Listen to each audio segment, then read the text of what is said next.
সরস্বতী ঠাকুর দেখে বাড়ি ফেরার পথে বাইক দুর্ঘটনায় মৃত 4 যুবক। মৃত যুবকদের বাড়ি নদিয়ার তেহট্টের আশতুল্লা নগরে। রবিবার গভীর রাতে করিমপুর থেকে ঠাকুর দেখে বাড়ি ফেরার পথে বাইক নিয়ন্ত্রণ হারিয়ে গাছে ধাক্কা মারে। ঘটনাস্থলেই মৃত্যু হয় 2 যুবকের। অন্য 2 যুবককে হাসপাতালে নিয়ে গেলে মৃত ঘোষণা করা হয়। এলাকায় শোকের ছায়া। মর্মান্তিক দুর্ঘটনায় 4 যুবকের মৃত্যুর ঘটনায় সরস্বতী পুজোর দিনে নেমে এলো শোকের ছায়া। একই এলাকার যুবকদের মৃত্যুর ঘটনায় গোটা গ্রামে নেমেছে শোকের ছায়া। সূত্রের খবর, করিমপুর থেকে সরস্বতী ঠাকুর দেখে ফেরার পথে দুর্ঘটনাটি ঘটে। নিয়ন্ত্রণ হারিয়ে বাইক ধাক্কা মারে একটি গাছে। মৃত যুবকদের বাড়ি তেহট্টের আশতুল্লা নগরে। একটি বাইকে করে ঠাকুর দেখতে বেরিয়েছিলেন 4 জন।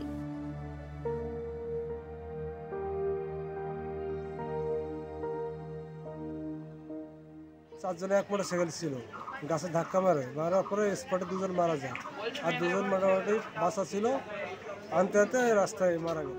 যুবকেরা যে রাত্রিবেলা ঠাকুর দেখতে যাবে তা জানতেন না পরিবারের লোকজনেরা। পরে জানতে পারেন তেহট্টের কানারখালী এলাকায় দুর্ঘটনা ঘটেছে। গার্জিয়ান পক্ষ জানে না, যোগাযোগ করে ওরা মোটরসাইকেল নিয়ে বেরিয়েছে। এবার কোথায় গেছে কেউ জানে না, কিন্তু আধা ঘন্টা 10-15 মিনিট কি আধা ঘন্টা পরে খবর হলো যারা কানাইখালী বাজারে অ্যাক্সিডেন্ট করে। রাতের খাবার খাওয়ার পর বাবা মা শুয়ে পড়তেই ঠাকুর দেখতে বেরিয়ে পড়ে যুবকেরা। সরস্বতী পুজোতে ঘুরে ফিরে বাড়িতে এসছে, বেতায় থেকে বিরিয়ানি খেয়েও বাড়িতে এসছে। যে এক জায়গায় নিমন্ত্রণ ছিল সেখানেও খায়নি, বলছে আমরা বিরিয়ানি খেয়ে এসছি, আজকে আর খাবো না। তারপর ওর মা বাবা ওর ডেকে গেল, হ্যাঁ, বলছে এখন আর কোথাও বেরোবে না বাড়িতে, বলে ঠিক আছে। কিন্তু ওর মা বাবা যে শুতে চলে গেছে, আর তখনই 9:30টার সময় বাড়ি থেকে বেরিয়ে গেছে। ঠাকুর দেখতে গিয়ে বাঁধল বিপত্তি।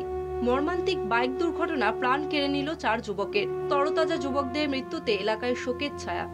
সন্তোষ সাহার রিপোর্ট, কলকাতা টিভি।